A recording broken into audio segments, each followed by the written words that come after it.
Assalamualaikum warahmatullahi wabarakatuh. Jadi perkenalkan kami dari kelompok 1.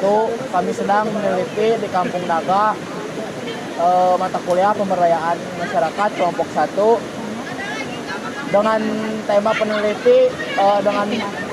peneliti yaitu hukum adat. Simak video. Apa makna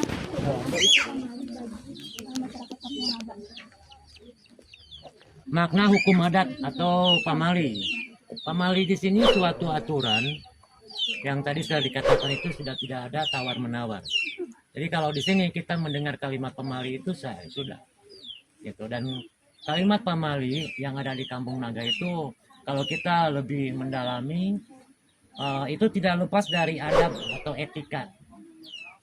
Ya, pamali itu karena memang apapun yang ada di Kampung Naga, apapun larangannya itu aturannya satu, pamali. Misalkan di sini ada hutan larangan di sebelah Sungai Ciulan, kita gak boleh masuk, bahkan memanfaatkan apa yang ada di sana itu sudah gak bisa, sudah gak boleh. Orang tua hanya bilang pamali. Ya kalau kita berpikir secara logika, orang tua itu pengen menjaga atau melestarikan hutan tersebut. Apa sih tantangan terbesar dalam mempertahankan hukum adat atau pamali ini di sekarang itu? Ada tantangannya apa enggak? Kalau tantangan saya rasa tidak ada tantangan. Kalau misalnya gimana sih Pak cara masyarakat untuk mempelajari dari tadi pamali-pamali itu, apakah dari lisan ke lisan atau emang ada tertulisnya gitu? Semua yang ada di Kampung Naga itu dari segi hal larangan, aturan, semuanya tidak ada bentuk tulisan. Semuanya lisan orang tua. Jadi bahkan secara mewarisi atau mengedukasi ke generasi itu tidak ada pendidikan secara formal. Jadi pendidikannya secara spontan. Semua anak-anak melakukan hal yang gak boleh ya kita secara spontan tegur. Gak boleh gitu, gak boleh ke sana.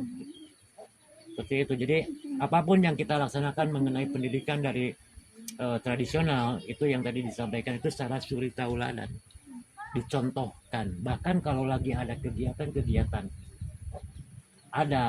apapun yang ada di Kampung Naga, itu anak-anak atau regenerasi dilibatkan supaya mereka melihat, menyaksikan gitu. Jadi dicontohin.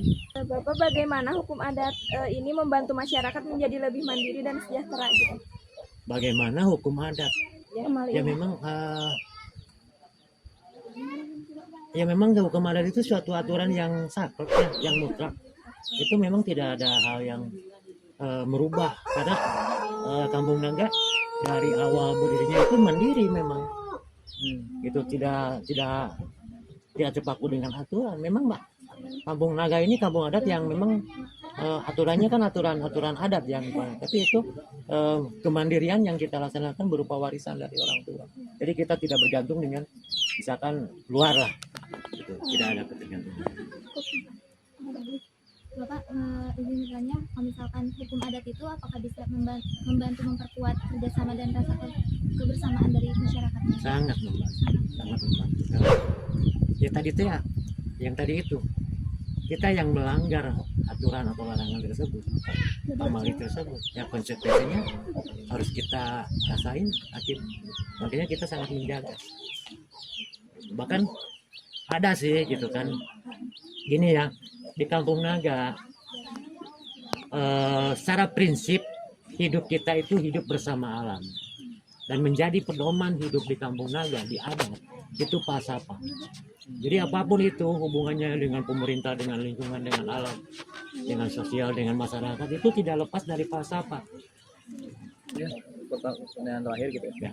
Bagaimana gitu harapan Bapak agar hukum adat ini tetap hidup di masa depan? Bagaimana harapan? Ya mungkin harapan saya anak-anak itu bisa mengerti. Anak-anak meskipun harapan itu sebuah harapan, tapi dalam hati saya punya keyakinan di zaman sekarang, di zaman globalisasi, di zaman digital, di zaman era milenial gitu kan, anak-anak sudah terkontaminasi dengan budaya-budaya kiriman, budaya-budaya dari luar. Tapi kami dalam hati itu sangat yakin mereka nanti yang akan menjadi penerus. Betul. Terima kasih ya Pak. kayak gini ya, saya contoh.